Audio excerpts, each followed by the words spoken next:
Hello, my name is Melanie Epstein. I would like to take this time to thank you for joining us in our webcast series, Coming to America. In this specific episode, I will be walking you through the ultimate guide to surviving New York City in your first 72 hours. Also, I will share many of the amazing activities that are a must-do during your time in the city. Throughout this webcast, I'm going to walk you through basic information about New York City, transportation, dining options, popular attractions, and the basic layout of the city. I'm going to be focusing on the Manhattan area in specific. If you look at the map on the screen, you will see an aerial layout of New York City. There are 4 basic terms used to describe the different areas of the city. These are East Side, West Side, Downtown, and Uptown. Continue with me through this webcast to learn about the different types of transportation you will be able to take advantage of while in the city. Before you decide to experience New York City, there are a few pieces of information you should know. First being that the city has the highest population in the United States. In 2012, according to the Government Census Bureau, there were over 8.4 million people residing in the city. With that many people, it is no surprise that there are many different cultures that exist within the city. It is estimated that there are over 800 different languages spoken in the city. New York City is made up of the 5 boroughs. These are the Bronx, Brooklyn, Manhattan, Queens, and Staten Island.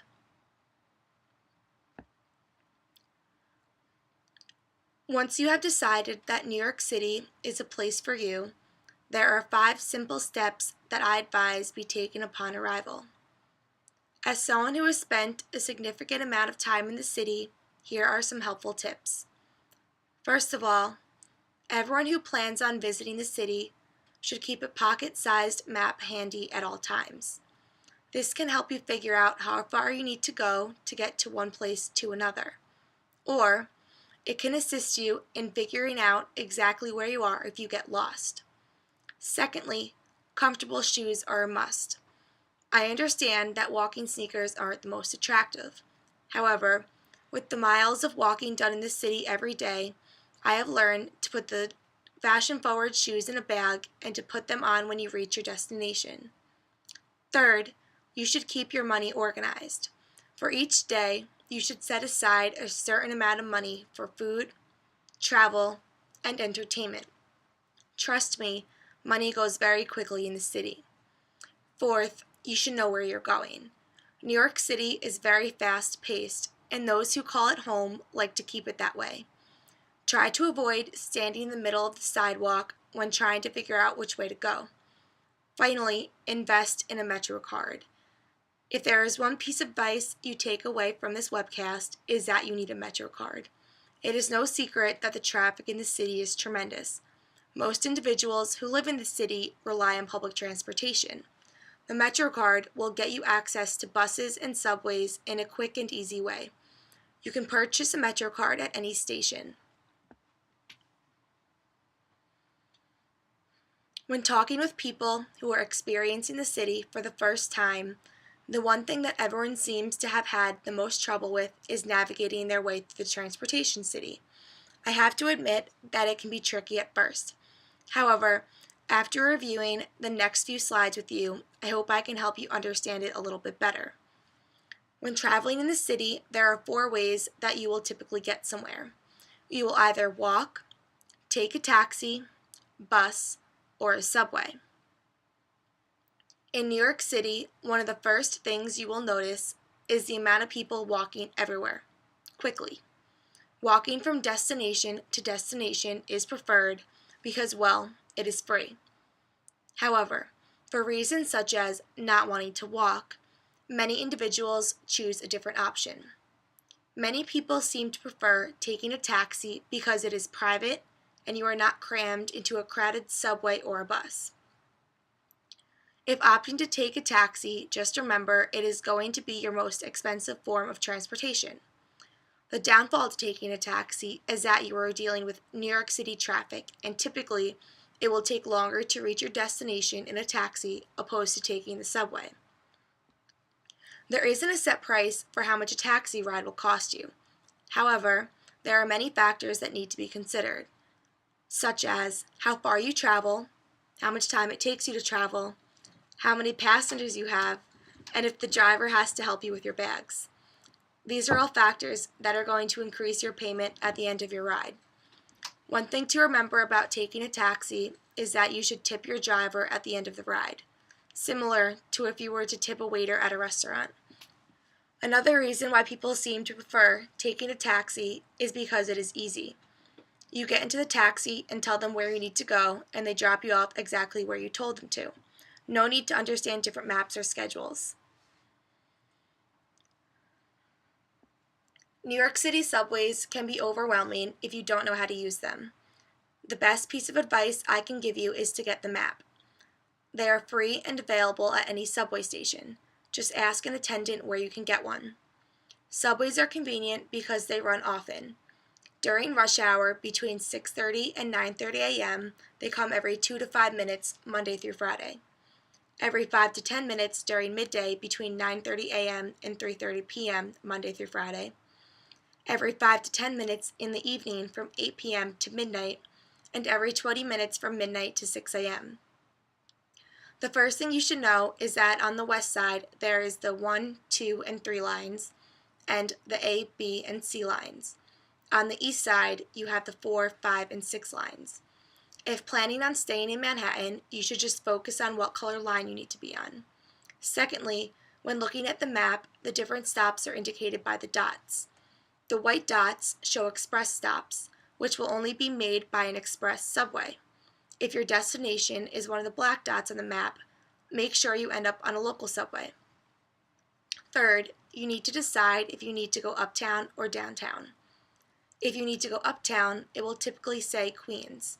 If you need to go downtown, it will typically say Brooklyn or another stop in Lower Manhattan. If you don't know, just ask. The attendants are there to help you. Other advice I can give you when waiting on the platform is to stand behind the yellow line.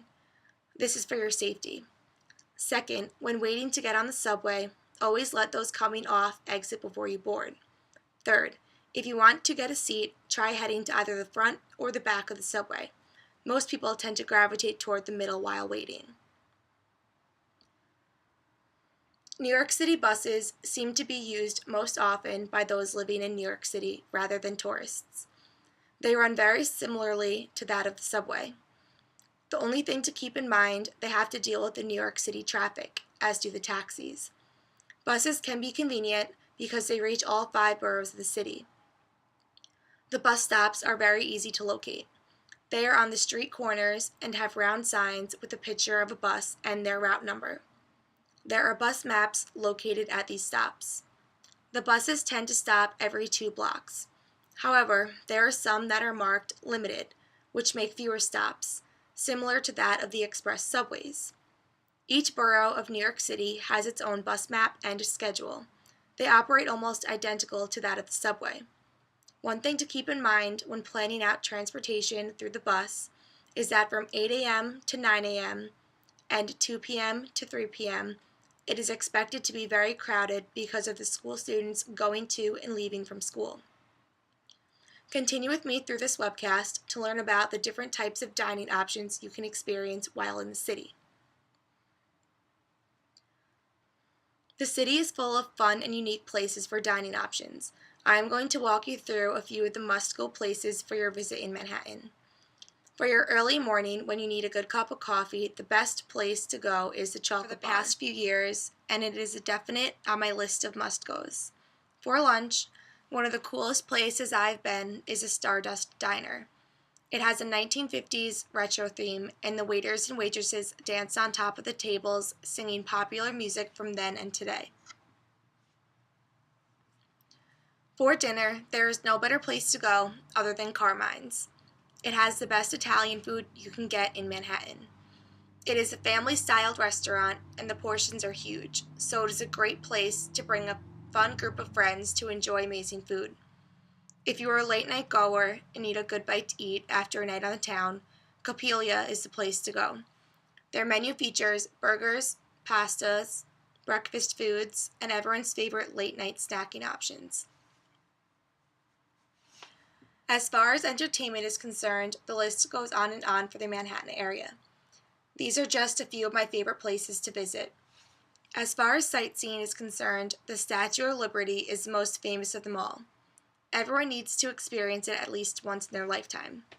If you are into shopping and want to see how New Yorkers shop, then Times Square should be the next stop on your list to do.